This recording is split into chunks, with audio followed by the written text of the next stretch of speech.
going to go inside to Dennis Moore's office and present 1,044 petitions for him to sign on to H.R. 1207 to audit the Federal Reserve. The only people who haven't signed on yet is Moore, and Roberts hasn't signed on yet either, but we think that he's going to. Look at this. 1,100. 1,100 petitions. The Federal Reserve purports to want to have an independence that is, to be honest with you, when you're talking about the monetary policy of this country, is ludicrous. Okay. Absolutely ludicrous. There is a provision in the Constitution, Article 1, Section 8, that says only Congress has the ability to coin and print money and to determine the value thereof, not a private agency. Okay. And the Federal Reserve is a private agency. Fair enough. It needs to be audited. All right. Yeah, well, we really need Representative Moore to get on board with this. His letter to me was that this was a private organization and we wanted to keep politics out of it. The President of the United States appoints the chairman of the Federal Reserve, so that's very political in itself. That's obvious. And they have done very poorly with their independence. Yes. They've managed to reduce the dollar from when they took over in 1913 by 95% of its value. Wow. A nickel equals $1. A nickel of 1913 equals $1 That even today. affects you. So They've you done should it. get interested. that certainly is. They've done a very poor job with their independence. Okay.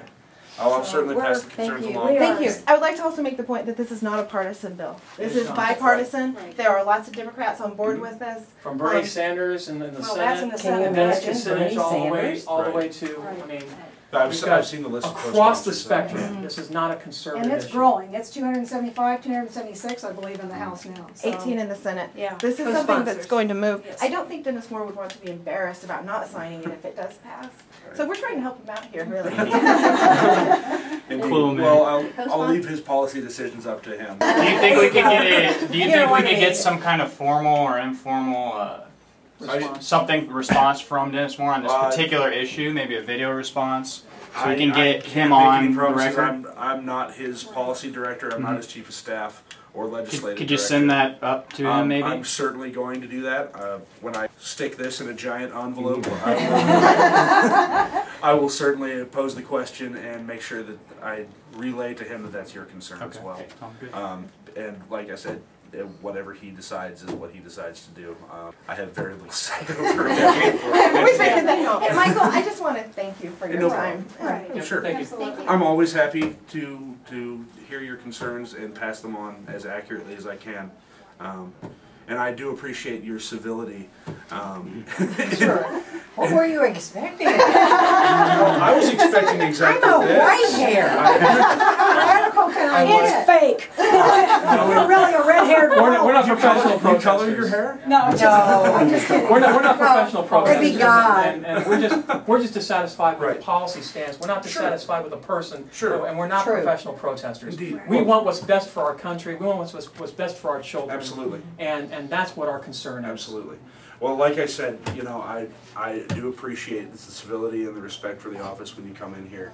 It's really nice to see, and a lot, you know, I'm a lot more likely to be happy and nice about things back. And it's just dealing with people. That's why I like it. Nut jobs that show up? We have an increasing number of angry people that come through the office and like to insult Well, we might not be so personally for nice things. next time. Yeah, what Dennis Moore does. Put dye my hair. Spike it. That's right. Blue maybe, mohawk style. Mohawk Could be. stuff, yeah. Do you And live some in of the that 3rd gel. district? I do. I was I've got another petition right here. born and raised.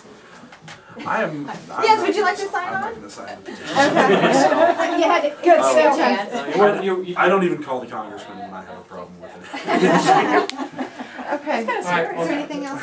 That's it. I I just think tell him. we've made the point perfectly clear, and I hope that this will get to Dennis Moore, Oh, this will. and I hope that it will actually be listened to, which is a problem that I think that, you know, there's a bit of tone deafness right now in Washington, Sure. if you know what I'm talking about, Sure. and we need to have this heard, and he needs to be on board, and he needs to shepherd this through his committee, because if he's the chair of the federal of the Financial Services Committee Subcommittee on Oversight and Investigations, Right.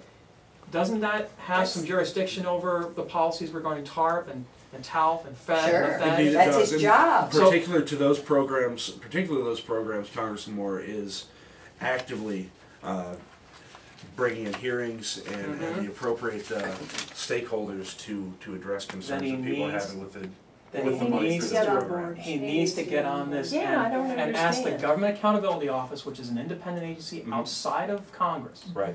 to do this independent audit. It is imperative we know where that money's going. Okay. It's so important for all of our futures.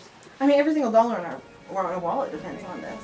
You know, whether or not we can purchase food in the future will depend on this.